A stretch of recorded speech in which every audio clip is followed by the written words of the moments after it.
Fatal Frame 5, Maiden of Black Water, has a bit of a reputation to say the least, and while it's perhaps not an undeserved one, I'd argue that it's more due to the controversy surrounding its release in the West than anything to do with the actual game. Don't get me wrong though, the release had all the markings of a real train wreck, starting with the game not even getting a Western release date until over a year after its release in Japan.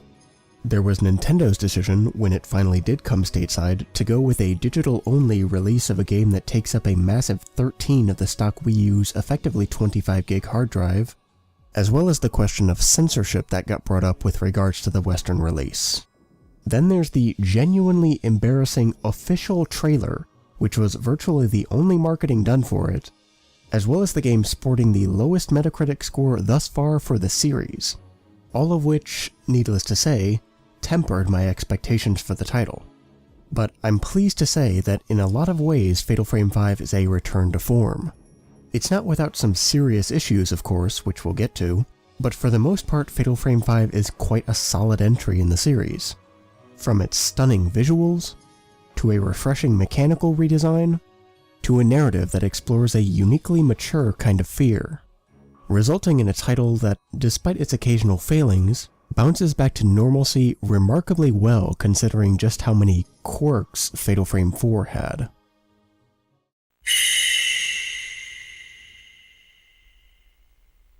Atmospherically, not much has changed in certain areas.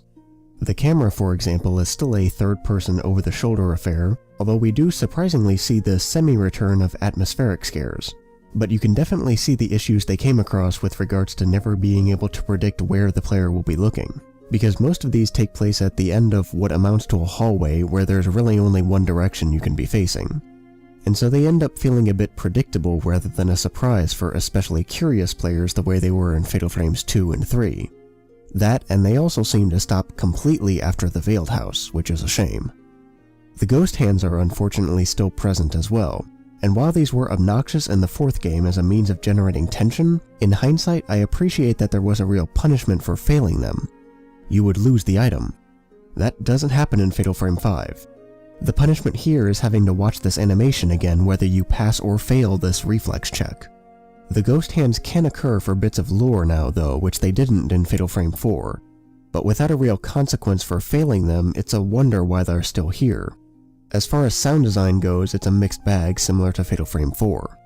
It doesn't have any instances where it's trying much too hard to be scary or features blatantly non-diegetic music, but it has the problem that the rest of Fatal Frame 4 had in that it features musical elements that aren't quite music but also not quite diegetic. That for me personally is distracting, especially when you can notice it looping and ends up taking me out of the experience.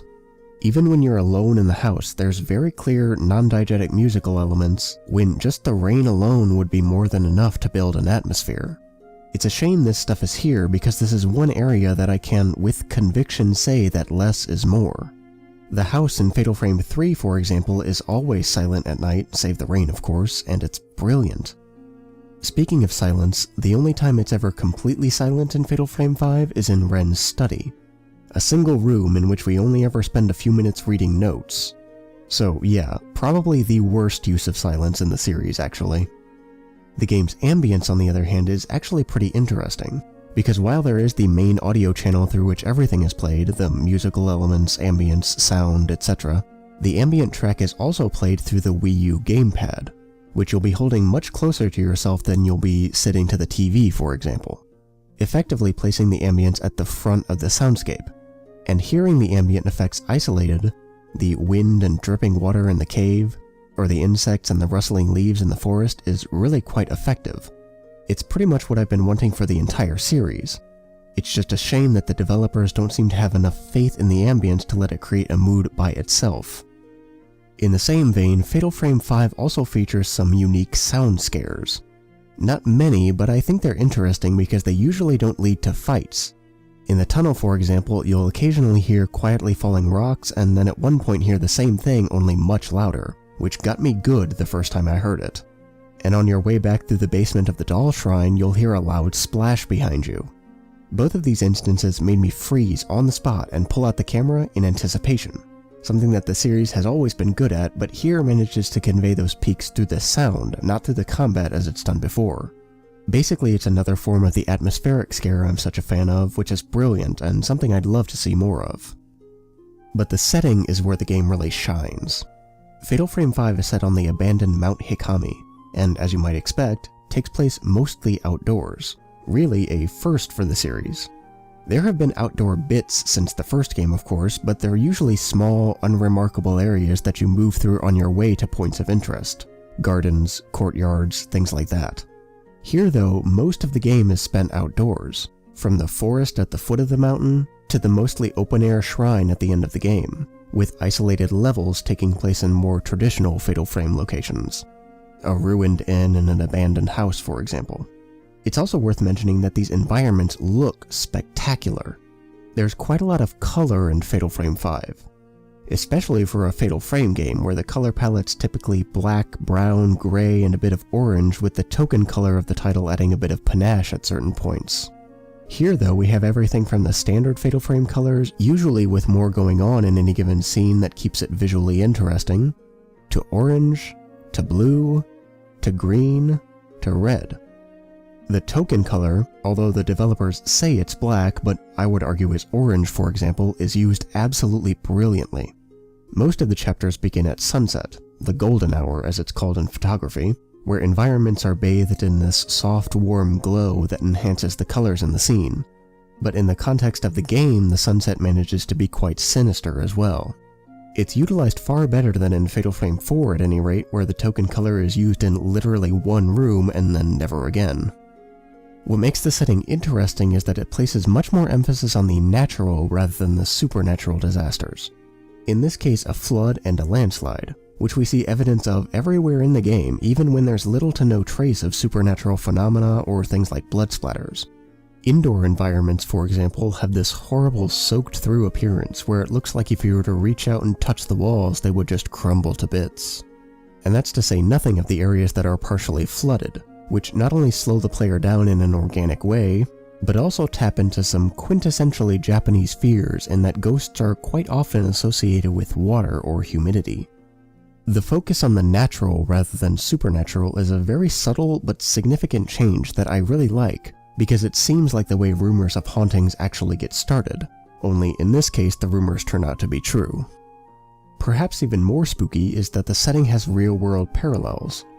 The forest at the foot of Mount Hikami in which people are compelled to commit suicide, for example, is based on the real-life Aokigahara forest at the base of Mount Fuji.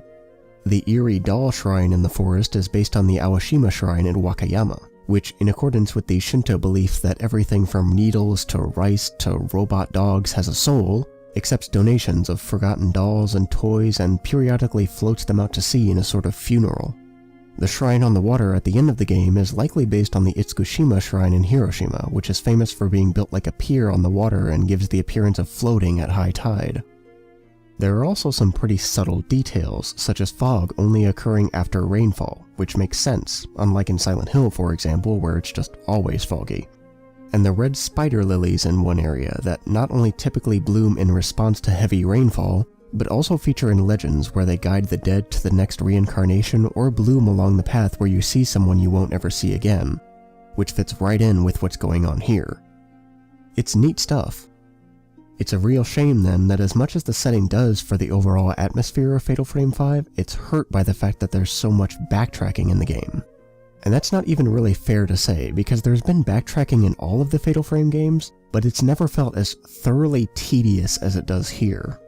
Admittedly, there is progression in most of the chapters, meaning that we usually explore more of the area when we return to it, but the chapters often start in an area we've already visited and see us trace a very linear route up to our new destination. This linearity is especially strange, because there are branching paths and routes to get to other points of interest on the mountain, but there's no incentive to figure out how these areas are connected. There's no decision-making involved here, like whether it will be quicker to go through the doll shrine or cut through the tunnel, for example, because the game will just stop you and remind you of your objective should you try to stray from the path that it's already determined is the one you should take, which is remarkably frustrating because there is a difference between being blocked by a locked door that you'll later find a key for, and being blocked by a text box telling you to get back to what you're supposed to be doing until the game decides that you can go this way. The only time things truly open up is in the final chapter of the game, which is a real disappointment. But an even bigger problem with revisiting these areas is that nothing changes on these return trips. They're exactly the same they were the last time you were here, and so the first 10 to 15 minutes of these chapters are virtually identical, spent in the same locations with the same item placements and the same fights, sometimes even as the same character. And once you learn that nothing whatsoever changes, the incentive to explore that the most wide open environments in the entire Fatal Frame series do encourage disappears. I think the first Fatal Frame is probably the best example of how to do backtracking right, because in the first game things change from night to night, from the areas you can access, to the placement of items, to the ghost you fight.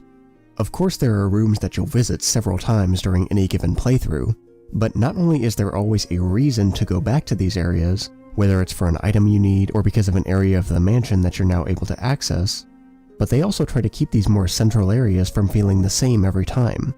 Whether it's with simple aesthetic changes, such as this gigantic hole in the ground that's now issuing green fog, or with more mechanical changes, like having us take an unfamiliar route to a central area, or by chasing us through the more central locations. Both of which incentivize learning how these areas are connected so you can use that knowledge in the future.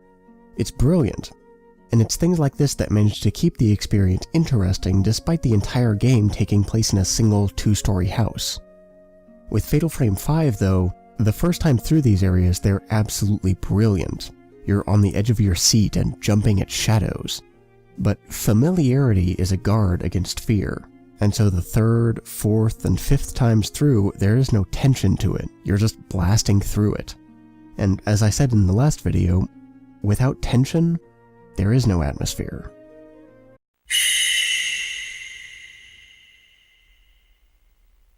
Like Fatal Frame 2 before it, Fatal Frame 5 sees an almost complete overhaul of the combat system wherein you charge energy in order to deal damage.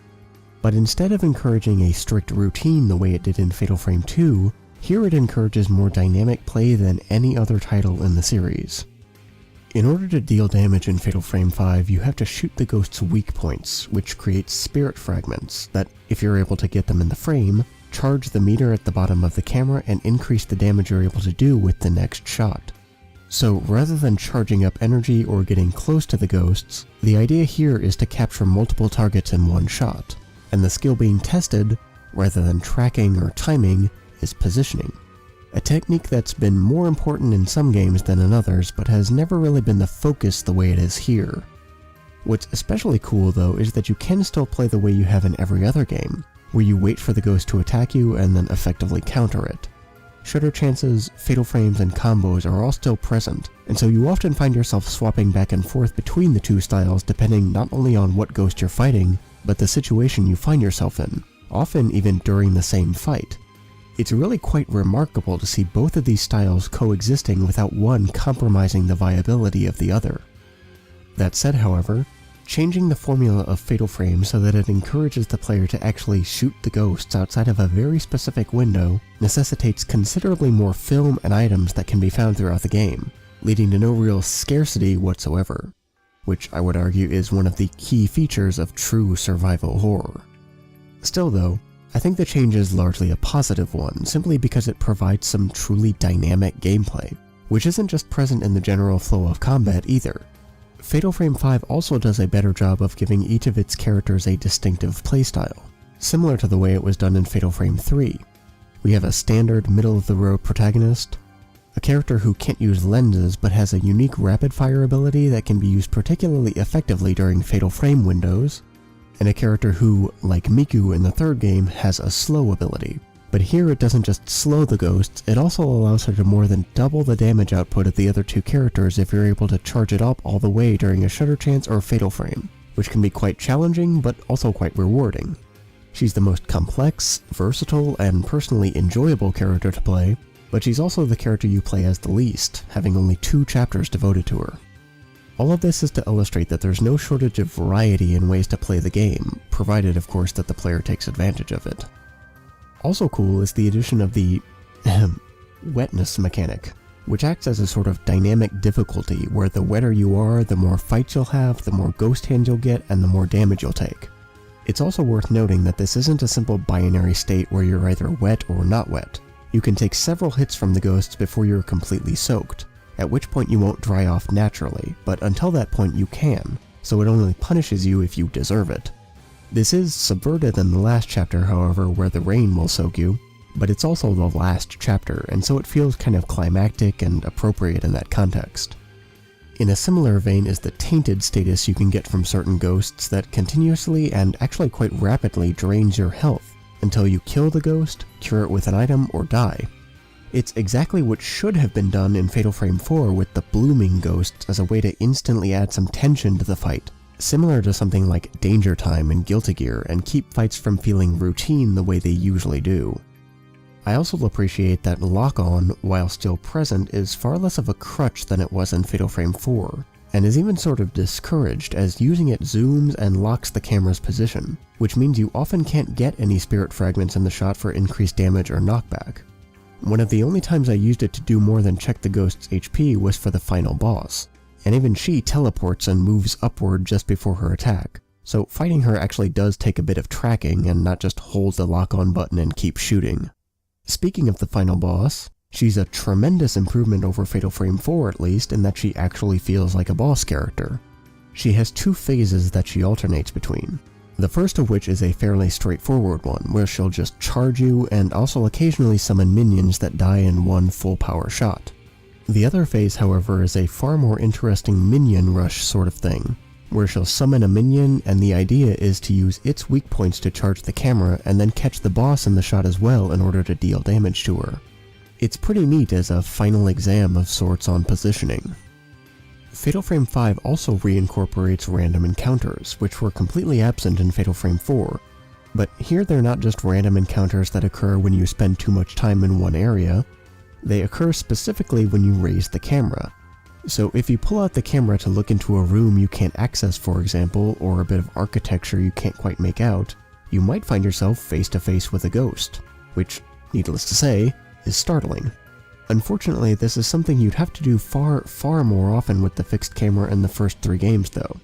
And so while these random encounters are a surprise, and I'm glad they're back, it's not very often that you'll need to pull out the camera to get a better look at something. It's worth considering, however, that the scarcity might make them even more effective. As for things I don't like, chief among them are the camera puzzles, because they all follow this same pattern where you find a locked door, take a picture of it that shows you where to find the key, and then proceed to find the key, which will then open up the map and show you the door you were just at. And although this was actually introduced in Fatal Frame 4, I think a case could be made for it being more necessary there than it is here. At least in Fatal Frame 4 you had to move up and down floors sometimes, and given that everything looks the same in Fatal Frame 4, which admittedly fits a hospital setting, it can sometimes be confusing. There's more to keep track of than there typically is in Fatal Frame 5, where it will sometimes do this even if it isn't even a room over, just a bit to the right. It's almost insulting really, but the real problem is that it runs counter to another fundamental element of survival horror: exploration. Though it's at least consistent in that Fatal Frame 5 seems to have little interest in the player doing much exploration at all. There's also the filament that would light up to indicate the presence of a ghost being replaced with these arrow markers. My issue with these, of course, is that they aren't contextualized. I'd much rather have a contextual piece of camera equipment as opposed to something lifted almost wholesale from first-person shooters. What this does is introduce the idea of a HUD, which is fine in the camera viewfinder but makes no sense at all outside of it. In the same vein, you also have the objective showing up on this otherwise non-existent HUD. It reminds me a lot of Outlast, which has this fantastic diegetically contextualized camera, and then completely ruins the anchor effect that the camera provides by slamming objectives over the top of it, complete with a sound cue. It's hilarious. That said, while I am thoroughly unhappy with these changes, and think that they, along with a few other elements, are emblematic of streamlining what's really the only classic survival horror franchise left out there, which is worrying, especially when there's no adequately explained reason why certain characters can use this ability, they are minor gripes compared to the tweaks to the combat that create a genuinely new and interesting way to play the game.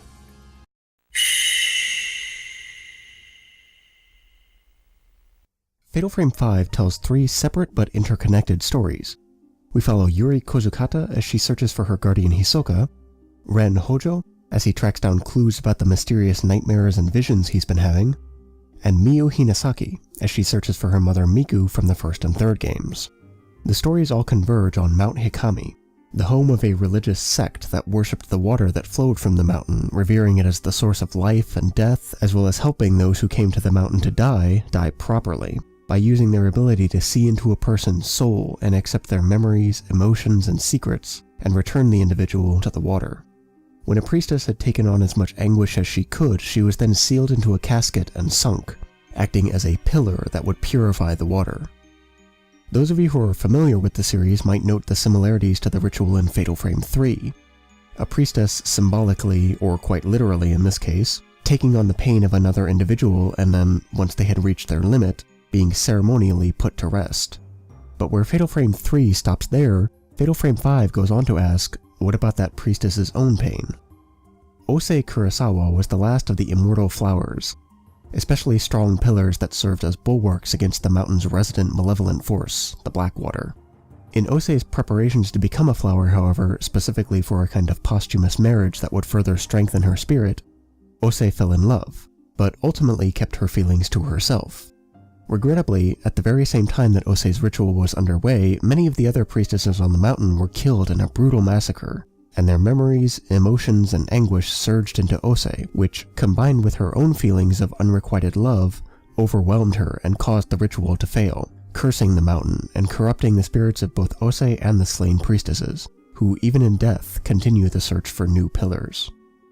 Fatal Frame 5 sticks with the traditional means of storytelling, but the information is usually pretty well contextualized. There are strange cases like the breadcrumb notes the NPCs drop and the notes in the Shrine of the Ephemeral, both of which are just scattered around wherever, and this book that you find in the tutorial area, which describes very recent events in the timeline, leading one to wonder how it got there. But for the most part, it does a pretty good job.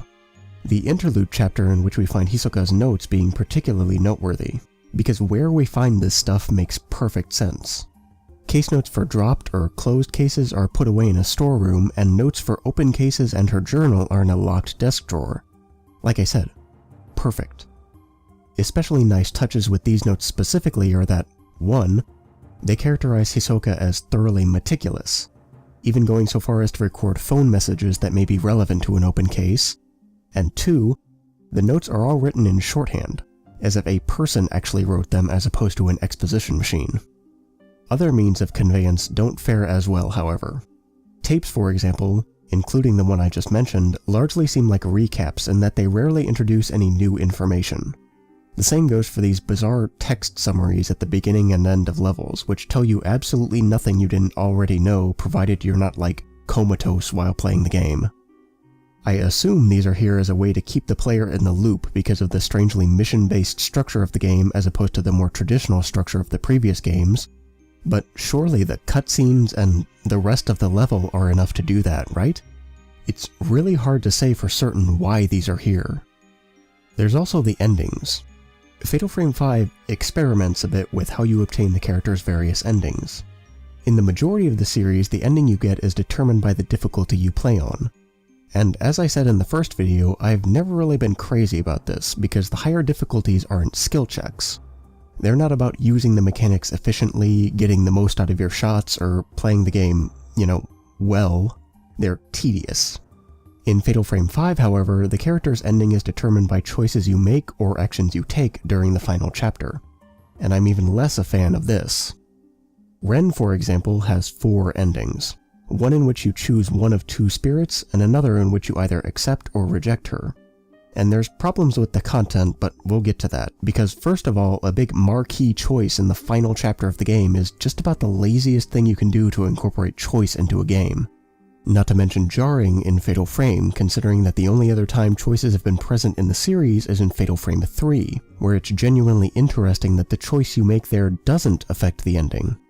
Instead, you're encouraged to make the choice you think the character would make based on the information you know, not choose because you want to get a particular ending the way you do here. And the main reason I say that is because we don't know a whole lot about Ren. We know more than we do about anyone in Fatal Frame 4. But we don't know enough to make an informed decision on his part the way we do with Miku in Fatal Frame 3. With that choice we understand her feelings and are able to justify why she would reasonably make one choice or the other. With Ren's choices on the other hand, we can't say. We don't know why he would choose one ghost or the other. Does he legitimately have feelings for Ose? Does he feel guilty? Is he really big on promises? Again, we know virtually nothing about him. Not to mention that in all of these endings, Ren acts as what's effectively a surrogate for Aso, in a classic appeasement by proxy, a common way to deal with Japanese ghosts. So common in fact that it's exactly what happens in the first two Fatal Frame games, which runs counter to the concept of a choice in the first place. And so with these ending choices, not only the act of choosing, but justifying that choice as well, ultimately falls to the player. And the problem with this is, who cares what I choose? This story isn't about me, and it makes all of the characters who actually do have a stake in this story far less interesting as a result. That said, some endings are better handled than others. I like Miyu's endings, which are determined by whether or not you photograph Miku in Miyu's last section, which seems like another arbitrary side quest sort of thing similar to the way you get the good ending in Fatal Frame 3, but I like this for a different reason, which we'll get to later.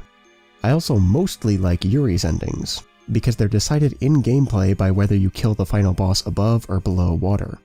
I say mostly because ideally it would be a Silent Hill 2 situation where the way you play the game determines the ending. If, for example, you play recklessly, not healing very often and examining certain unwholesome items more often than you perhaps should, you get a very different ending than the one you get if you keep your health topped up all the time and forge relationships with those around you. What we get in Fatal Frame 5 is a sort of dumbed down, truncated version of that.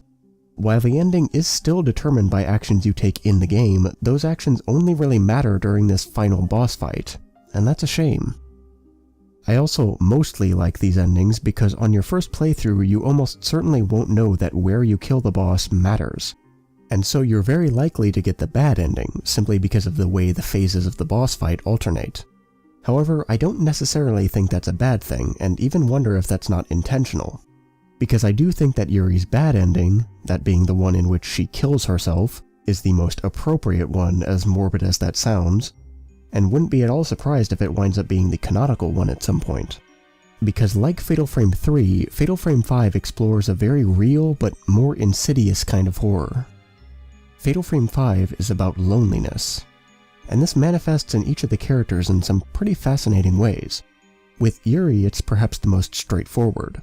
She's the sole survivor of an accident that killed her parents, of course, but the experience also left her constantly tormented by the ability to see ghosts, an ability that makes her fundamentally different from other people. Consider that the doctors Yuri visited after the accident interpreted her claims that she could see ghosts as shock or hysterics.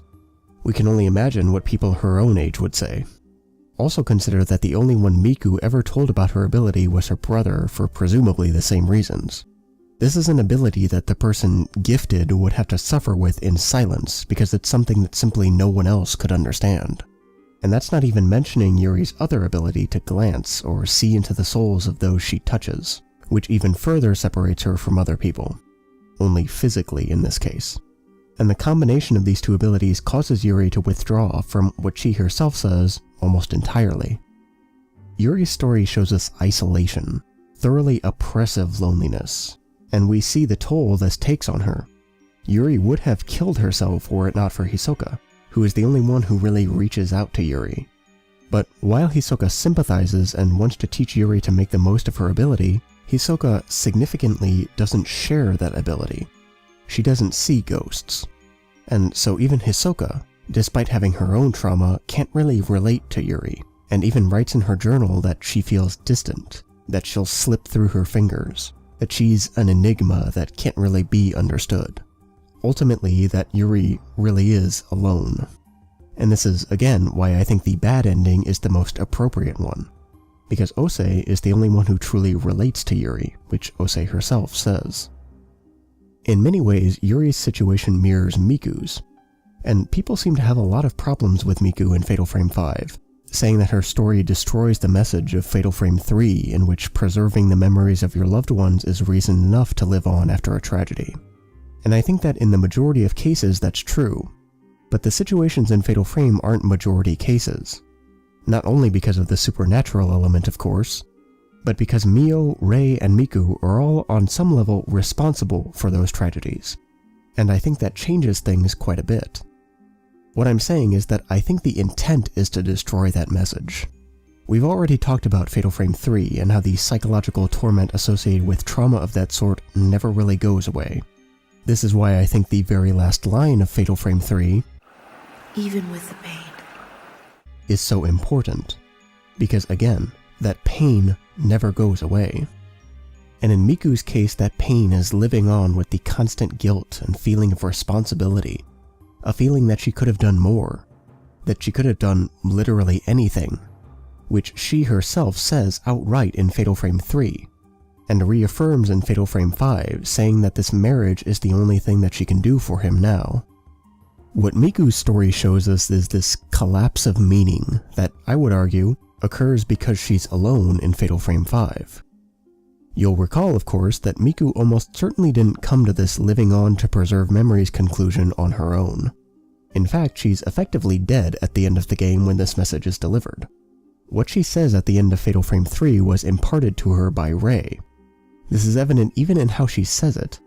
I never understood. And who's absent in Fatal Frame 5? Rei. Or rather, someone Miku can relate to. And that's important, because the difference between a terrible event and a traumatic one is support.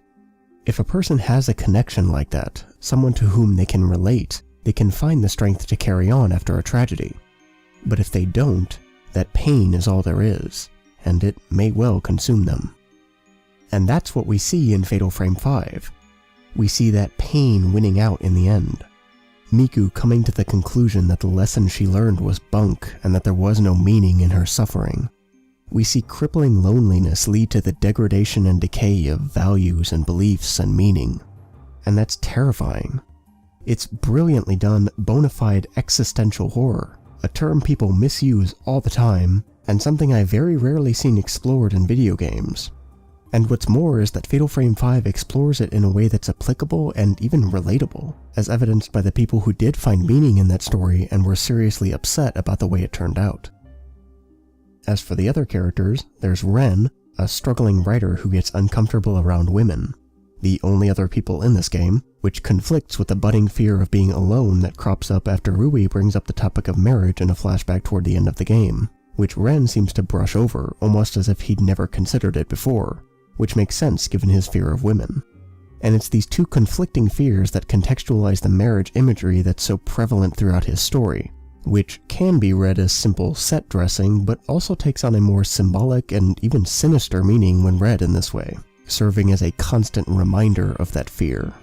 For example, a friend calling him up to tell him that he's getting married, the house of joining being set for a wedding, and of course the scenes in which every significant woman in his life is wearing bridal attire. And then there's Miu, and Miu is an interesting character. A study in contrasts, if you will, in which almost every piece of information we learn about her turns out to be the opposite of what you might have initially expected. Take the introduction, for example, in which she's soaking wet, shivering, and asks, "Where am I?"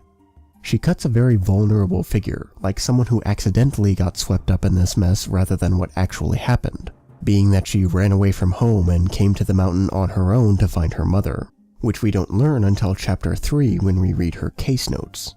Consider as well her appearance. She's almost stereotypically cute, sporting a very slender figure with big eyes and a small face, which clashes with the way she speaks, which we don't really pick up on until Chapter 6, which is the first time she says more than a single line at once.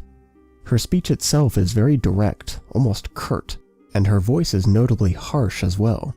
Again, not the typical cutesy voice you might expect. Compare it to Misaki's voice, for example. And it's not just the player that she's constantly misleading in this way. In her interactions with other characters, she maintains this abrasive attitude, illustrated by this scene after we first leave the shrine with her. Again, the attitude is rather unexpected. What Miu shows us is a sort of self-imposed loneliness, seeming to intentionally keep people, and even the player, at arm's length, which makes sense when we learn her story. And this is as good a time as any to bring up the big controversy surrounding Fatal Frame 5. As I'm sure most of you know, 2 unlockable outfits were cut from the North American release of the game and replaced with some Nintendo-themed ones, which a lot of people were unhappy about. And while I don't think all of these arguments against the change were made in good faith, for example, no important plot segments of the game were altered from the original Japanese version, I'm certainly not a fan of the change, because if they were just optional costumes unlocked upon completing the game as they are in the rest of the series, I wouldn't have a problem with changing them. But that's the thing. One of them isn't. It shows up in what's arguably one of the most important cutscenes in the game, where we get the final piece of Miu's puzzle and learn why she acts so hostile and cold to the other characters in the game. Miu was not only abandoned by her biological mother, but also possesses an ability similar to Yuri's in that she can read thoughts, meaning that she knows full well that just about everything that comes out of people's mouths is a lie. And learning this information contextualizes the imagery we get in this scene. And imagery is an important word, because I'd argue that what Yuri sees when she touches Miu is far more figurative or metaphorical than what we see with Yuri, which is likely just a memory. And this fits since Miu has had this ability since birth, and so there's a lot more experience to draw on, whereas Yuri obtained the ability in high school. For example, consider that the last image we see of Miu is her floating on top of the water, which probably didn't actually happen. But the shot we get here does convey a sense of loneliness and isolation that's hard to ignore given the themes of the game. I'd make a similar argument for the skimpy clothing and compromising position earlier in the scene, both of which emphasize vulnerability and being taken advantage of. Both reasons to actively seek isolation. The perspective we get here is also interesting. The fact that part of it is shot from behind a camera not only introduces Miu's line of work as a Gravia idol, but also suggests the idea of being acted upon by a camera or photographer, signifying the removal of the subject's, in this case Miu's, agency. All of this is significant, and gives us insight as to why Miu distances herself from the other characters, why she's so angry with Yuri for intruding on these thoughts of hers, and why the scenes where Miu actually breaks this facade are so important as well. It's also worth mentioning that what people really seem to be upset about, seeing Miu in this highly sexualized way versus how we normally see her, isn't an uncommon element of Japanese horror. It's the idea of sexuality as uncomfortable and not just titillating. It's classic psychological horror. Everybody is thinking and concerning about, sex and death every day. And if we want to scare or shake or touch the users or spectators, then we have to think about, sex and death deeply. So when people say that this scene was uncomfortable or unsettling or disturbing, isn't that great?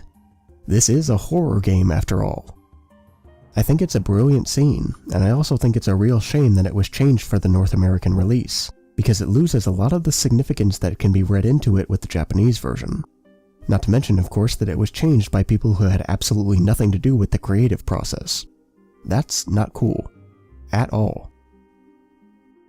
But I digress. Loneliness isn't the only theme of Fatal Frame 5. In fact, I think the most fascinating part of the game by far is how it manages to explore and develop a theme that's present not just in Fatal Frame 5, but throughout the entire series, the relationship between death and photography. But before we get to that, we need to first discuss what photography is and how we actually use it. What makes photography unique among the arts is that it presents an honest depiction of reality. Despite the fact that photographs are still framed by an individual and therefore inherently carry the same romanticism associated with any other form of art, photographs are generally thought of less as an artistic representation of a scene or event the way a painting or a poem would be, and more of a candid portrayal of that scene. In a sense, a photograph is a copy of reality. And this sense of authenticity makes photographs especially valuable as evidence. Not only in the legal sense, as photographic proof of an event is near irrefutable, but also in a more simple, more humble sense, as a photograph by its own nature proves that the scene depicted, in fact, occurred. And this evidential sense is the general or even social way in which we use photography to preserve our history, to create a record that can be examined, ultimately to maintain a connection to the past, which is, incidentally, not only one of the main tenets of Shintoism with its emphasis on rituals and tradition, but also the primary way in which we use photography. We catalog memories in scrapbooks or in the photo apps on our phones, and these mementos prove irrefutably that we exist. But photography also records another, less comforting certainty: loss. What's portrayed in a photograph has been, and by definition can no longer be. It's an almost paradoxical contrast, simultaneously proving both existence and loss, life and death. And it's this duality that led intellectuals like Roland Barthes and Susan Sontag to the similar conclusion that photography is a sort of middle ground between life and death. That photography, portraiture specifically, foreshadows death, implies it. In a phrase, photographs are memento mori, reminders of our mortality, in that these affirmations of our existence are undercut by the fact that time inexorably marches on, making even the simple act of looking at a photograph of yourself or someone you know inherently contemplative, inherently melancholy, as what's portrayed, without fail, ages, decays, and in some cases, no longer exists. What makes Fatal Frame interesting with regards to all this is how it seems to suggest that not only the photograph, but the photographer him or herself inhabits this same space, this same middle ground between life and death, or at least the photographers in the game do. A sort of sub-theme that's been present throughout all of the games is that getting closer to death in some way, most commonly through experiencing trauma, changes a person. They're different, separate, isolated, which is not only significant with regards to Fatal Frame 5 and its theme of loneliness, but also because after these experiences the characters henceforth inhabit this liminal zone between life and death, usually signified by the ability to see ghosts. This is most clearly established in Fatal Frames 1 and 5, with Miku witnessing the suicide of her mother, which presumably led to her gaining the ability to see ghosts, and Yuri surviving the accident that killed her parents, which gave her the ability. But the pattern is also present in Fatal Frames 2 and 3, in that Mio very nearly killed her sister in the accident and Mayu very nearly died, and Rei's trauma goes without saying. This is why I've been so adamantly insisting throughout this series that not everyone should be able to see these ghosts, and why I'm so happy that Fatal Frame 5 finally addressed it and made it so that only our three protagonists have this ability. The subject matter of the majority of our photos in the games is also worth mentioning, as ghosts, specifically Japanese ghosts as we've already discussed, are believed to be trapped between two worlds and so also inhabit this same space between life and death. And this idea of everything inhabiting the same space is especially fascinating when you consider Barthes famously comparing photographers to embalmers. An interesting and somewhat morbid comparison, but he's not wrong, in that embalmers, in a strange sense, preserve life and conversely combat death. The comparison elevates and transforms the photographer into a sort of superhero with the ability to fight death, in that in these photographs, these mementos, we stave off death by capturing a specific moment in time, a moment in which time stands still, a moment over which death has no power. And I'd argue that this is the real through line of Fatal Frame as a series, using the power of photography to fight death, both literally and figuratively. And there are so many nods to this collection of ideas in Fatal Frame 5. There's the emphasis on post-mortem photography, which quite literally blurs the line between life and death. Ren and Watarai's notes on the subject both echo Bart's idea of time standing still when a photograph is taken, and even Miku mentions this same idea at the end of the game. You could even make an argument for the almost constant presence of clocks, a classic memento mori. Perhaps most significantly though, there's the fact that all but one of the tokens we use to find people and bring them back are photographs, as if they're the only things tying them to this world. This is also why I like that photographing Miku, the overarching protagonist for the series, is how you get the good ending in which she stays with her daughter. The photograph, of course, being an attempt to preserve life, preserve memory, combat death, and ultimately, to keep her in this world. Fatal Frame 5 has its rough edges, perhaps more of them than the majority of the titles in the series do. We spend far, far too long retreading the exact same ground that slowly kills any incentive to explore or spend any time other than what's absolutely necessary in the environments. Narratively, I think the game misses opportunities to convey themes through elements other than the narrative, similar to the way Fatal Frame 3 did things with its setting and passive ghosts. For example, silence is a fantastic way to convey isolation and loneliness, and Fatal Frame 5 uses it precisely one time and feels more like they just forgot to put in a track rather than a creative decision. But that said, Fatal Frame 5 almost certainly doesn't deserve the reputation it has. From the absolutely brilliant setting to the mechanical overhaul that supports an entirely new playstyle on top of the variety that 3 playable characters affords, to the most solid thematic conceit since Fatal Frame 3. Fatal Frame 5 manages to move the series forward and take risks, while at the same time being committed to the kind of experience that Fatal Frame has traditionally been. And for my money, that's not a bleak portrayal at all. To wrap up this series, I want to once again reiterate what I said in the first video. I think Fatal Frame is a good deal more than a Resident Evil or Silent Hill clone with spooky ghosts. Fatal Frame's defining feature is its authenticity. And I mean that in more than one sense. It's unmistakably, almost uncompromisingly Japanese. And as goofy as that sounds, it makes Fatal Frame a truly fascinating series, because it explores different cultural and religious beliefs, myths, and legends that may not be common to Western audiences, which is what I really enjoyed when I first played the original game.